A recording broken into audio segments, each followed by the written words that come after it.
गिरिराज कीर्तन मंडल की ओर से गीता जी, सविता जी, कमलेश जी, प्रमिला जी, शैला जी, अनीता जी, राजेश जी, मुन्नी देवी जी, मालती जी और समस्त यादव परिवार रोहिणी दिल्ली से हैं, बादली से।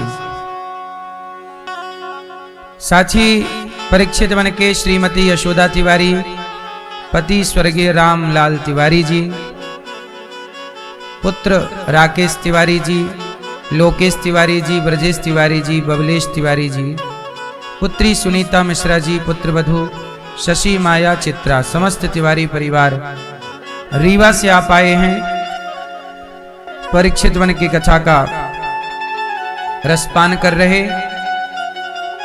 साथी परीक्षित वन के डॉक्टर महेश चंद्र पाल जी, डॉक्टर मिथिलेश कुमारी पाल जी, श्री विवेक पाल जी, श्रीमती श्वेता जी, आपके पिता स्वर्गीय श्री सालिग्राम पाल जी, माता स्वर्गीय श्रीमती राम देवी जी, श्रीमान सिंह पाली जी और स्वर्गीय श्रीमती यशोदा देवी, इनकी स्मृति में आप पाल परिवार हाथरस उत्तर प्रदेश से आए हैं और आप सब परीक्षित बन के अपने अपने परिवारों को, अपने अपने पितरों को भागवत सुनवा रहे हैं और पितृ दोष से आप मुक्त हो रहे हैं। हर व्यक्ति के ऊपर ऋण होते हैं 4, मातृ ऋण, पितृ ऋण, देव ऋण, ऋषि ऋण। जैसे हम धरती पे आए तो हमारे ऊपर पहला ऋण किसका आया? माँ का। क्यों?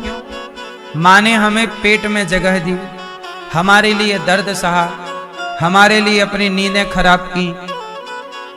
पहला ऋण किसका है आपके ऊपर? मेरे ऊपर भी, आपके ऊपर भी, स्त्री के ऊपर भी, पुरुष के ऊपर भी। मातृ ऋण। दूसरा ऋण है पितृ ऋण। पिता, पिता के कारण आपको पिता कमा कमा के लाता है और पूरी दौलत इकट्ठी करता है और आखिरी में वही दौलत अपने बेटे को दे करके चला जाता है।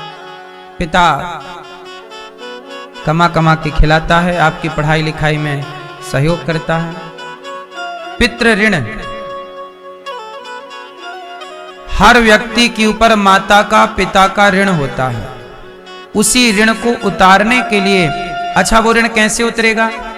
माँ बाप का ऋण कभी नहीं उतरता, लेकिन पुत्र यदि अपने कर्तव्य करे तो वो ऋण कुछ कम हो जाता है। आप उतार नहीं सकते पूरा, कम कर सकते हैं। क्या करके कम करें? माँ की सेवा करो तो माँ का ऋण कम होगा, पिता की सेवा करो पिता का ऋण कम होगा, माँ बाप को तीर्थ कराओ, तीर्थ कराओ, माँ बाप को भागवत सुनवाओ, कम होगा। और जब आप माँ बाप से सब कुछ लेते हैं, कुछ देते नहीं, और जब माँ बाप की हो जाती है मृत्यु, तो क्या होता है कि माँ बाप चाहते हैं कि आप, दादा दादी चाहते हैं कि आप उनके नाम से कोई पुण्य का काम करो। जब आप पुण्य का काम नहीं करते, यदि उन्होंने पुण्य करके मरे हैं तब तो वो मोक्ष पा लेते हैं, आपके पिताजी, माताजी, दादाजी, दादी जी। और यदि उनके पुण्य में थोड़ी कमी रह गई तो वह पितृलोक चले जाते हैं। कितने लोक होते हैं? जैसे हम लोग रहते हैं मृत्यु लोक में, भगवान रहते हैं वैकुंठ लोक में, देवता रहते हैं देवलोक में, ब्रह्मा जी रहते हैं सत्यलोक में, सबका जैसे ध्रुव जी रहते हैं ध्रुव लोक में, ऐसे पितर रहते हैं पितृलोक में। तो आपके पितर, पितर मतलब आपके पिता, दादा, इन सबको पितर कहा जाता है। पूर्वज जो नहीं रहे उन्हें क्या बोला जाता है? वो पितर हो गए। अच्छा, अब उन्होंने पुण्य किया, जैसे आप लोग पुण्य करके जाओगी मैया तो आप तो पुण्य करके मुक्त हो जाओगी, पर आपके पुण्य में कमी रह गई तो आप पितृलोक जाओगे और पितृलोक में इंतजार करोगे कि मेरा बेटा मेरे नाम से कोई पुण्य करेगा तो वह पुण्य का फल मुझे मिलेगा, उस पुण्य से मेरी सदगति होगी। परंतु बच्चे, जिनके बच्चे पितरों के लिए करते हैं तो उनके पितर उन्हें आशीर्वाद देकर के मुक्त हो जाते हैं, और जिनके बच्चे नहीं करते उनके पितर उन्हें बद्दुआएं देने लग जाते हैं, शाप देने लग जाते हैं। उसी को कहते हैं पितृदोष। फिर लोग क्या कहते हैं, भैया पितृदोष चल रहे हैं। पितृदोष क्या होता है? पितृदोष से आपका कई बार पितृदोष होने से वंश की वृद्धि रुक जाती है। कई बार समाज में देखा गया 3 बेटे हैं और 3 बहुएं हैं, पर तीनों को बच्चा नहीं। ऐसे कैसे हो सकता है? और डॉक्टर बोल रहे हैं सब नॉर्मल है, फिर भी बच्चा नहीं हो रहा है। डॉक्टर कह रहे हैं नॉर्मल है, तो मतलब कहीं ना कहीं से कोई दोष तो है। इसी कई बार आपका काम होते होते रह गया। बड़ी मेहनत आपके पड़ोसी कम मेहनत करते हैं, वो ज्यादा तरक्की पा लेते हैं। आप ज्यादा मेहनत करते हैं, तरक्की नहीं होती। क्यों? कहीं ना कहीं दोष रहते हैं हम सबके जीवन में। इसलिए अपने पितरों के निमित्त कोई शुभ कार्य करने में पीछे मत रहा करो। अब आप कहो कि महाराज जी हम अपने पितरों के लिए क्या कर सकते हैं, तो सबसे बेस्ट, सबसे उत्तम कार्य मैं आपको बताऊं, अपने पितरों के निमित्त आप भागवत जी के पाठ करा सकते हैं। कोई कितना भी बड़ा अपराध करके मरा हो, पापी से पापी, गया श्राद्ध सतेनापि मुक्तिर में न भविष्यति। गया श्राद्ध कर लेने से भी, यदि पिंडदान कर लेने से भी यदि किसी की मुक्ति रह गई तो भागवत सुन लेने के बाद उसकी मुक्ति निश्चित होती है। अंतिम भागवत जी हैं। इसलिए अभी 29 दिसंबर से भागवत जी के पोथी पाठ बैठेंगे। आप भी यहाँ गौरी गोपाल में लोग पोथी पाठ अपने पितरों के लिए करवाते रहते हैं। आप लोग भी अपने माता पिता पूर्वजों के नाम से पोथी पाठ करवा सकते हैं। जीवन में कुछ अच्छे कार्य जरूर कर लेने चाहिए, सबको ही करने चाहिए। ये दास अनिरुद्ध हम हर महीने 2-3 पाठ भागवत जी के अपने निमित्त करा लेते हैं, हर महीने कराते हैं। तो 12 महीने में आप ये समझ लीजिए कि 3 तो कराते ही हैं, पर आप 2 की गणना कीजिए तो साल के कितने हो गए? 12 दूनी 24 पाठ तो हम करवाते ही हैं अपने लिए, अपने पितरों के लिए। हम हर महीने कराते रहते, महीने के 2। जितना अच्छा कर सकते हैं कर लें, अभी मौका है अच्छे करने का, अभी मौका है।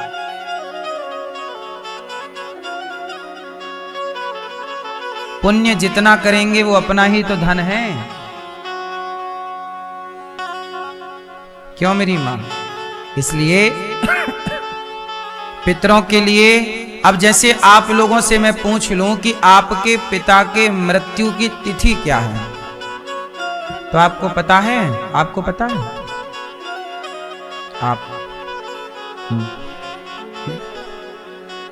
आपके पिताजी की मृत्यु की तिथि आपको नहीं पता, आपको पता है?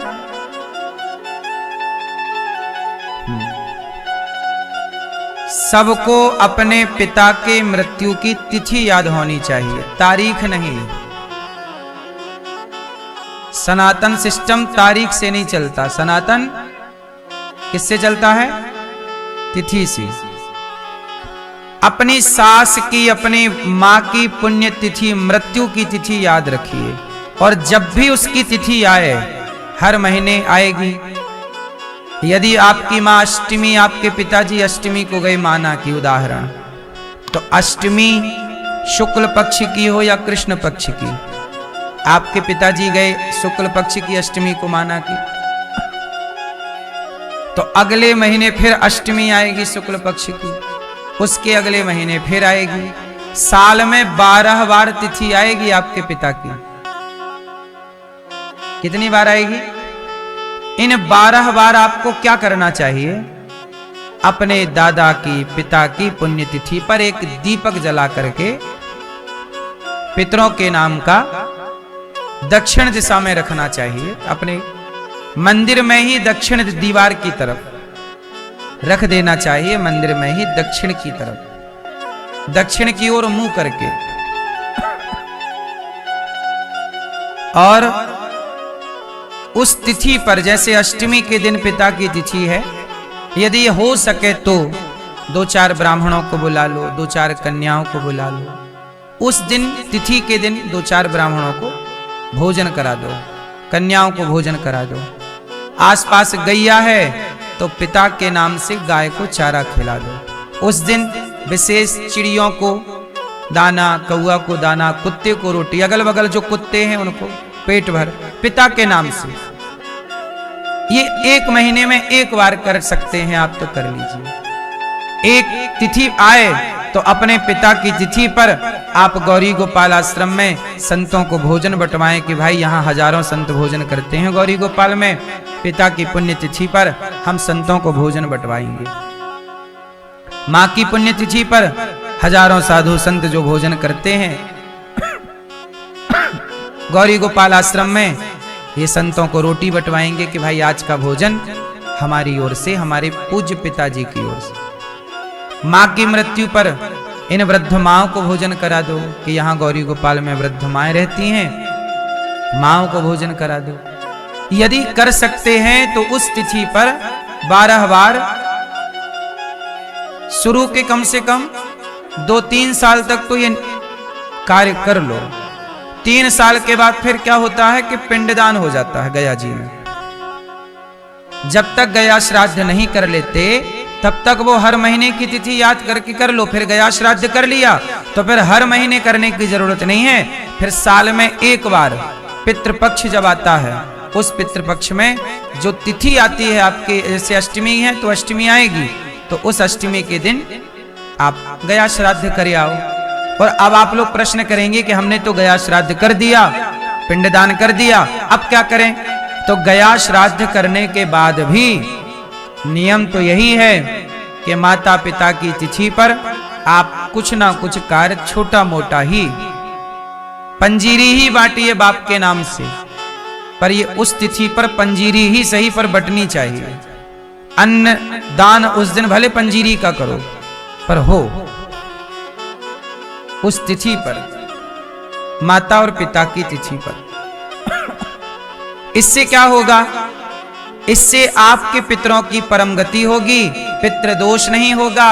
और साल में 1 बार, जीवन में 1 बार भागवत जी के पोथी पाठ करवा ली अपने माता पिता के नाम से, उससे आपका जीवन बेहतर होगा।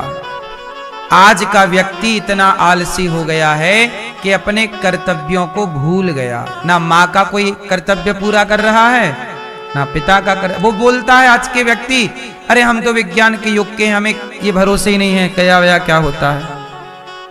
तुम नहीं मानते इसका मतलब ये नहीं है कि सत्य नहीं है।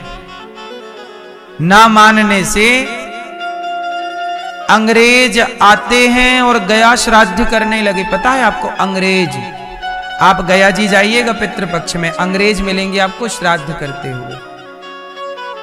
जो सत्संग कर रहा है, जो समझ रहा है, वो सब अपने कर्तव्य कर रहे हैं।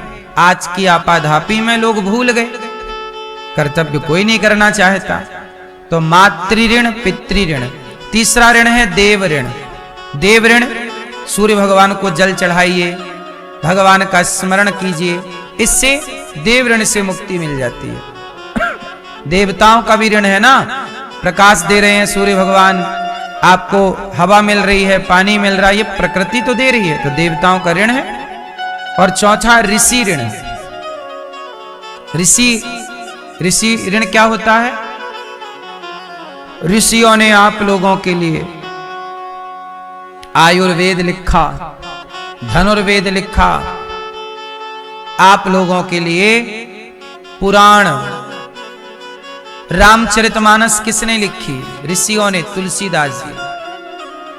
संत ना होते तो बताओ आज का समाज इस तरह से संस्कारी और सुव्यवस्थित होता?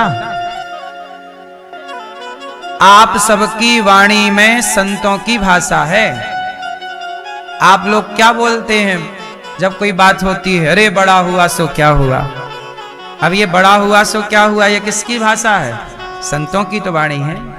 तो संतों का ऋण हम सबके ऊपर होता, क्योंकि हम जो बोल रहे हैं वो कहीं ना कहीं संतों की वाणी। वो जब भी आप कोई उदाहरण देते हैं तो आप क्या बोलते हैं? आप बात बात में बोला करते हैं कि देखो रामायण में ऐसा लिखा है, भाई को धोखा नहीं देना चाहिए, भरत जी और राम जी।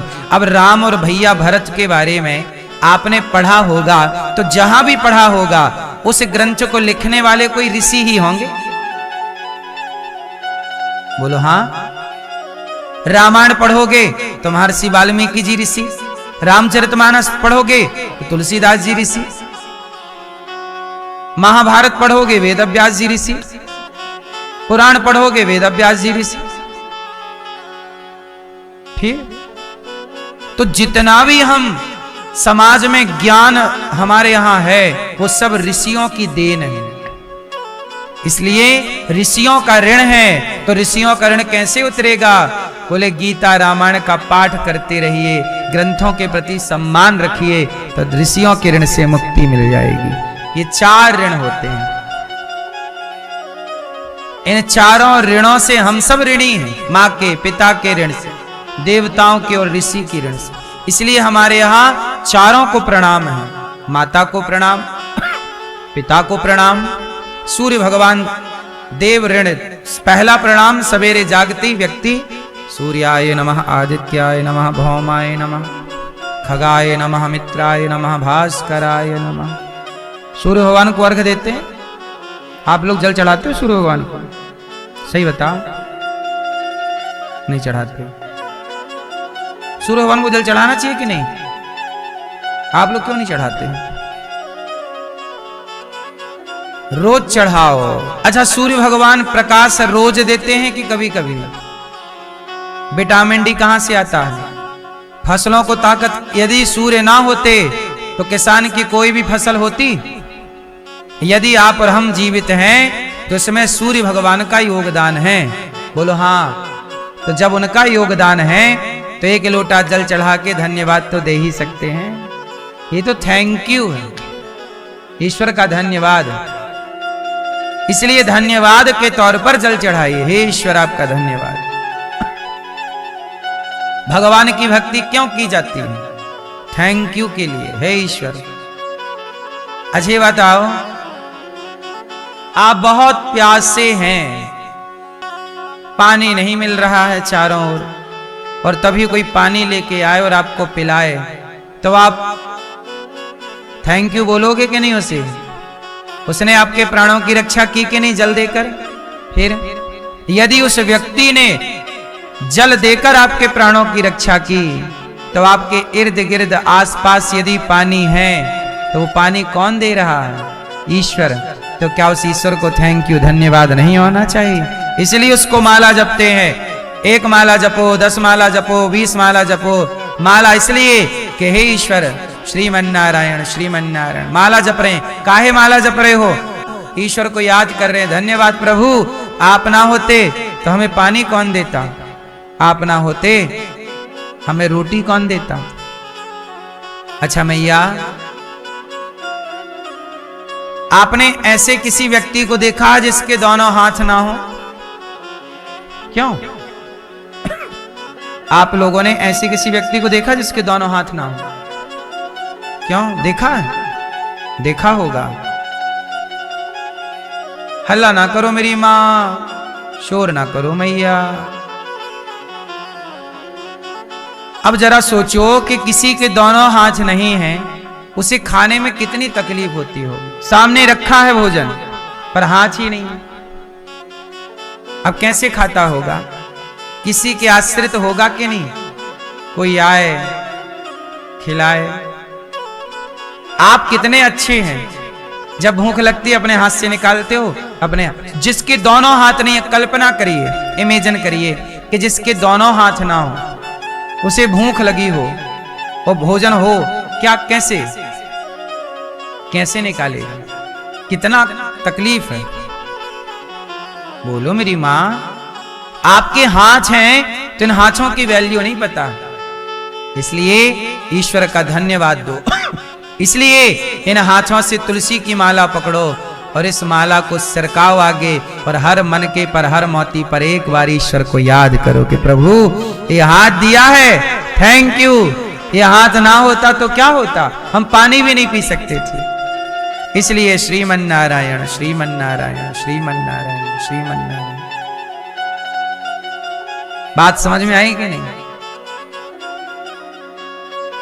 ये उंगली से माला खिसकाओ मोती एक मैं, श्रीमन नारायण श्रीमन नारायण।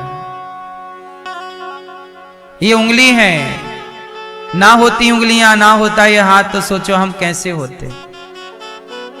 आज मेरे पास 3 बच्चे आए, आज बेचारे तीनों अंधे थे। 3 लड़के आए, कथा में है क्या? 3 बच्चे आए और तीनों अंधे थे। तो मैंने पूछा कि यदि तुम्हें दिखेगा तो क्या देखना चाहोगे? बोले गुरुजी, जिनको दिख रहा है वो हमसे ज्यादा परेशान है। हम तो बस यही प्रार्थना करते हैं कि हमें यदि कुछ दिखें तो राधा रानी दिख जाएं, श्याम सुंदर दिख जाएं, और क्या देखें, किसे देखें? जरा सोचिए, आप उनकी आंखें नहीं हैं, आपकी आंखें हैं। आप सब देख सकते हैं, वो नहीं देख सकते। तुम देख सकते हो फिर भी शिकायतें बड़ी करते हो, वो नहीं देख सकते फिर भी उनकी शिकायतें नहीं थी। आपकी आंखें हैं, आपने इतना कुछ देखा है, लेकिन आप लोग मंदिर नहीं जाते कि चलो मंदिर में बैठे भगवान को देख आवे। अरे मंदिर में कोई भगवान है, मूर्ति है। आंखें दी हैं। एक बात बताओ, शाम होती है तो शराब की दुकानों में भीड़ लग जाती है, और आजकल मंदिरों में इलेक्ट्रिक घंटा आ गया है। आरती के टाइम बटन चिटका दी जाती है, वो घंटा टन टन टन टन टन टन अपने से बजता है, मशीनरी है। क्यों? ये भैया मंदिरों में मशीन वाला घंटा क्यों बजता है, आपसे सवाल है।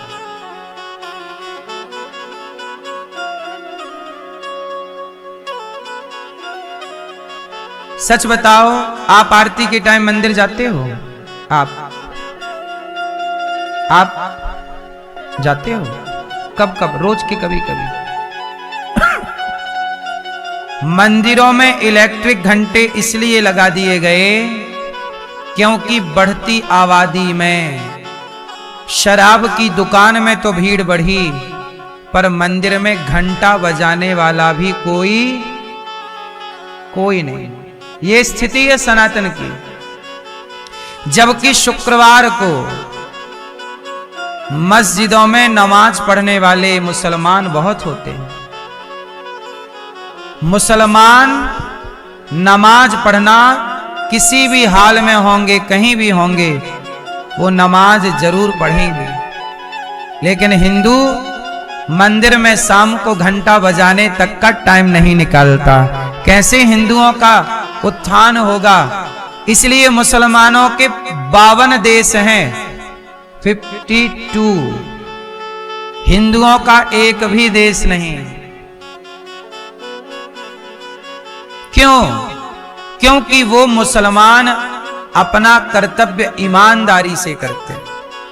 वो अपने बच्चे को बचपन से टोपी लगाते हैं, बचपन से नमाज सिखाते हैं। आप अपने बच्चे को तिलक कब लगाते हो? सिखा रखने की बात कब कराते हो?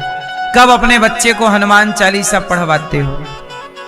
जब आप सनातनी अपने धर्म को लेकर जागरूक नहीं हैं तो कन्वर्जेशन तो होगा, कन्वर्ट तो होंगे। आप लोग ही जब धर्म का ज्ञान नहीं रखोगे तो आने वाली अगली 2 पीढ़ी बाद आप ही मुसलमान हो जाओगे। आपके बच्चों को सनातन का ज्ञान नहीं कराओगे, वो कल को कोई मुसलमान उससे बताए कि भाई तेरे सनातन में क्या है, मुसलमान का फायदा बताए, तो तुम्हारा अपना बच्चा भी तो हिंदू से मुसलमान हो सकता है। क्योंकि जब अपना वेश है ही नहीं, अपना ज्ञान है ही नहीं, तो जिसका अपना कोई स्ट्रक्चर ना हो, ढांचा ना हो, तो कोई भी उसे बरगला ले और ले जाए। हमारे यहां राजा महाराजा मर गए, संभाजी के ये नाखून निकाल लिए चिमटी से, ऐसे चमड़ी नोच ली, चमड़ा उतार लिया, चमड़ा ऐसे चाकू तलवार से चमड़ा उतार लिया और बोला कि धर्म बदल लो, मुसलमान बन जाओ। छत्रपति शिवाजी के बेटे हैं संभाजी, टुकड़े कर दिए शरीर के, जीभ काट ली, उन्होंने धर्म नहीं छोड़ा। क्यों? उन्होंने धर्म क्यों नहीं छोड़ा? क्योंकि उन्हें धर्म का ज्ञान था। आप लोगों में से बहुत लोग तो धर्म का ज्ञान रखते नहीं, तो धर्म का ज्ञान ही नहीं है तो धर्म तो आपने छोड़ ही दिया। धर्म छोड़ दिया तो कोई भी आपको पकड़ के 4 बातें समझाएगा, आप वो मान लोगे और आप वो हो जाओगे। आप क्रिश्चियन की संगति में चले गए तो आप क्रिश्चियन हो गए, मुसलमान की संगति में चले गए आप मुसलमान हो गए। आजकल आपके घर में झगड़ा है, आजकल आपके घर में चुगली है, निंदा है, आपके घर में संस्कार नहीं है, धर्म नहीं है।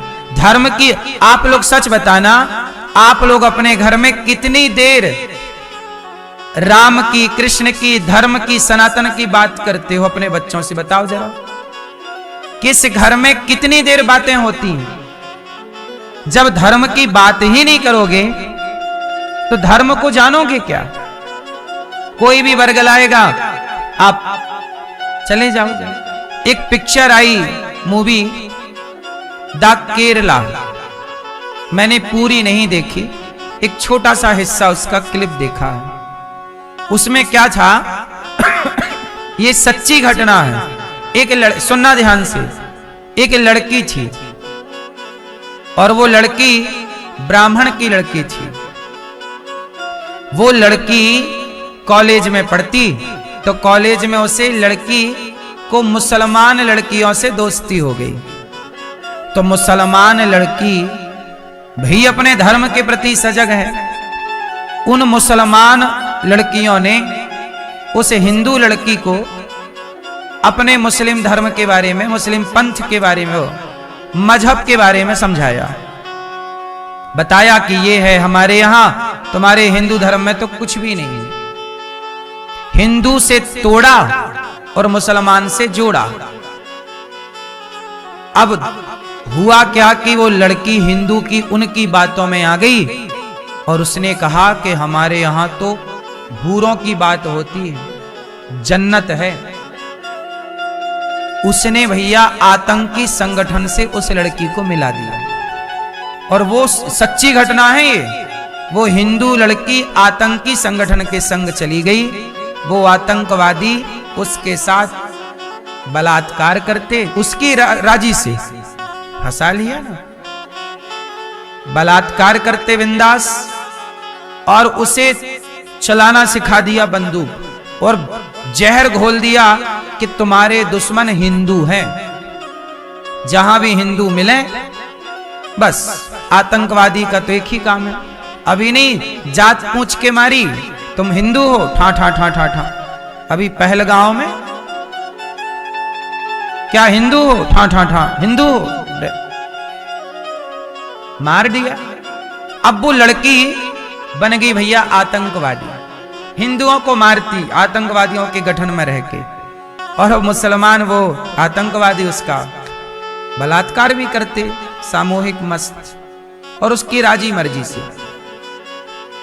एक दिन उस लड़की, देखो हिंदू तो थी, खून तो हिंदू का है, आज नहीं कल चेतना तो आएगी। वो हिंदू का खून उस लड़की का जाग गया। उसने कहा कि मैं क्या कर रही हूं। उसे लगा अंदर से कि मैं गलत हूं। लो भैया, वो लड़की जैसे तैसे भाग गई और भाग के आधी रात को अपने पिता के पास आई और पिता के पास आके बोली कि आपने मुझे आतंकवादी बना दिया। अब बाप बोला कि क्या बात करती है, मैंने तो तुझे अच्छे कॉलेज में पढ़ने भेजा था, तू ही किसी के भड़कावे में, किसी के प्यार व्यार में, लव जिहाद में फंस गई और तू ही चली गई। तो मुझे बोल रही है कि मैंने तुझे आतंकवादी बना दिया। कोई बाप अपनी बेटी को आतंकवादी क्यों बनाएगा? उस लड़की ने जो कहा वो सबको सुनना चाहिए। उस लड़की ने कहा, पिताजी आपने मुझे समय रहते बचपन में अपने सनातन धर्म का ज्ञान दिया होता, मैं अपने सनातन धर्म को, राम को, कृष्ण को समझ पाई होती तो मैं आज किसी मुसलमान के चंगुल में फंस के आतंकवादी ना होती। उन्होंने मुझे समझा इसलिए दिया क्योंकि आप ना समझा पाए। आप राम के बारे में, कृष्ण के बारे में, सनातन के बारे में नहीं समझा पाए, लेकिन उन्होंने अल्लाह के बारे में समझा दिया, हूरों के बारे में समझा दिया, जन्नत के बारे में समझा दिया। तुम नहीं समझा पाए। इसलिए अपनी बेटी को, अपने बेटे को थोड़ा राम की कहानियां, कृष्ण कौन है, राम कौन है, हरिश्चंद्र कौन है, गंगा कौन है, यमुना कौन है, सरयू कौन है, शिव कौन है, गणेश जी कौन है, दुर्गा कौन है, थोड़ा धर्म से जोड़ना मेरी मां।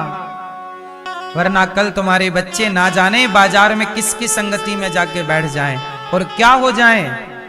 दोषी कौन है? वो लड़की आतंकवादी बन गई, सच बताना दोषी कौन है? बोलो, क्या वो माँ बाप दोषी नहीं है? वो तो दोषी हैं, वो तो चाह ही रहे हैं कि आप बिगड़े। आपका अपना दोष है। इसलिए कहता हूं, समय मिला करे तो बच्चों को लेकर सत्संग में आया करो, समय मिला करे तो बच्चों को कथा सुनवाया करो। अच्छे इंसान बनेंगे आपके बच्चे, अच्छा जीवन जिएंगे आपके बच्चे। हम सबके ऊपर एक पांचवा ऋण भी है, मातृ ऋण, पितृ ऋण, देव ऋण, ऋषि ऋण। इस ऋण से भी बड़ा एक ऋण और है। कौन सा? भारत माता का ऋण है हम सबके ऊपर। और ये ऋण ईमानदार होकर के इस भारत माँ की सेवा करके चुकाना है सबको। हम सबके ऊपर अपनी जननी जन्मभूमश्च स्वर्गादपि गरीयसी। बताइए, भारत माता का ऋण आपके ऊपर है या नहीं? बोलो, ये भारत माता का ऋण कैसे चुकाओगे? समाज की सेवा करो, ईमानदारी से रहो। आजकल भारत में अपने ही अपनों से गद्दारी कर रहे हैं, भ्रष्टाचार कर रहे हैं, पैसों के लिए अपना ईमान बेच दे रहे हैं। क्या ये भारत माता से गद्दारी नहीं है?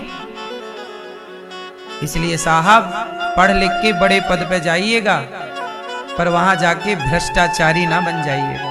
इस देश की माटी के कुछ ऋण हैं, वो ईमानदारी से। यदि सारे बेईमान हो गए तो अभी एक पिक्चर आई है, जब पाकिस्तान ने अटैक किया था 11 में, 11 में अटैक हुआ था बंबई में, उस पर एक मूवी आई, अभी खुलासा हुआ कि पाकिस्तान की ओर से जब यहां आतंकवादी भेजे गए भारत, तो भारत की सरकार को पता था कि आतंकवादी आ रहे हैं, खुफिया जानकारी मिल गई। फिर भी भारत की वो उस समय की सरकार चुप रही और आतंक हमला होने दिया। कहने का तात्पर्य से ये मूवी की बात है, जो मूवी अभी आई है।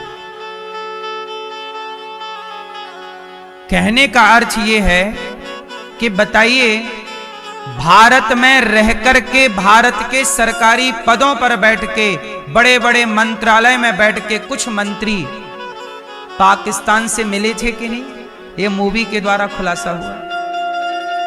अब बताइए, ये भारत मां की छाती पे खंजर देना है कि नहीं? अब सोचिए, जिनको आप लोगों ने भारत की रक्षा के लिए नेता बनाया है, वही नेता यदि पाकिस्तान से मिल जाए तो ये भारत मां से गद्दारी है या नहीं? हाँ या ना? दुश्मन से खतरा नहीं होता मेरी मां, अपने गद्दारों से खतरा ज्यादा होता है। दुश्मन से तो सीधी लड़ाई है, पर आप कैसे पहचानोगे कि अपने बीच का ये गद्दार है? पृथ्वीराज मोहम्मद गौरी से कभी नहीं हारे। पृथ्वीराज हारे हैं तो अपने घर के गद्दारों से, जयचंद से हारे हैं। इसलिए राम को वनवास भेजने वाले गैर नहीं थे, अपने घर के ही गद्दार थे।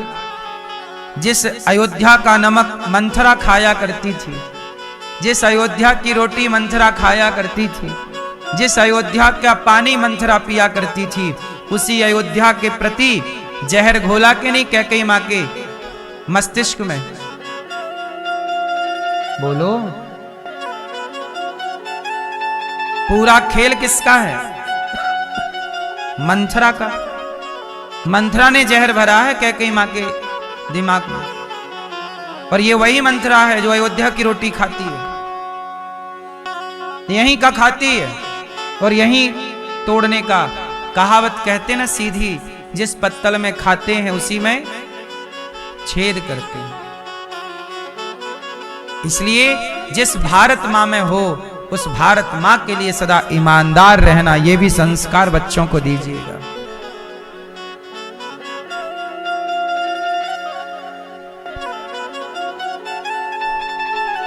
भारत से गद्दारी नहीं,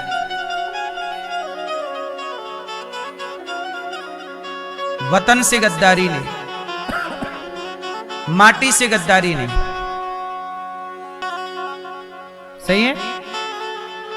ईमानदार। इसलिए कहता हूं मेरी मां, 5-10 मिनट बच्चों को बिठाया करो, थोड़ा आप लोग ही मोटिवेट किया करो, समझाया करो।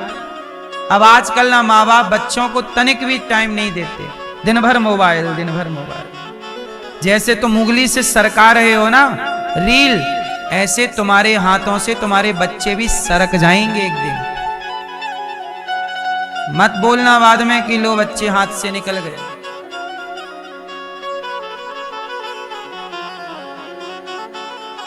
समय रहते जाग लो, उठ जाग मुसाफिर भोर भई, अब रैन कहां तू सोबत है।